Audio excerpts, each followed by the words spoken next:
மக்களே வணக்கம். ஈரப்பலாக்காய் ஒன்று எடுத்து தோலை சீவிட்டு கட் பண்ணி வச்சுருக்கிறேன். குக்கரில் போட்டு அதுக்கு தேவையான உப்பு, மஞ்சள், மிளகாத்தூள், பச்சை மிளகாய், வெங்காயம், பூண்டு, கருவேப்பிலை, தக்காளி, தேங்காய் பால் 2வது பால் எடுத்து வச்சுருக்கிறேன். அதை ஊற்றிட்டு குக்கரை மூடி 2 சத்தம் இல்லைனா 3 சத்தம் வைங்க.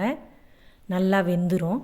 வெந்ததுக்கப்புறம் கட்டிப்பால் தேங்காய் பால் ஊற்றிட்டு ஒரு கொதி வந்தோடனே ஒரு கடாயில் எண்ணெயை ஊற்றி கடுகு, உளுந்து, காஞ்ச மிளகாய், கொஞ்சம் சீரகம், வெங்காயம் போட்டு தாளித்து அதில் கொட்டிட்டு மிக்ஸ் பண்ணி ரொட்டிக்கு வச்சு சாப்பிட்டு பாருங்கள். சூப்பராக இருக்கும். இதோட லாங் வீடியோ போட்டிருக்கிறேன், கண்டிப்பாக பாருங்கள்.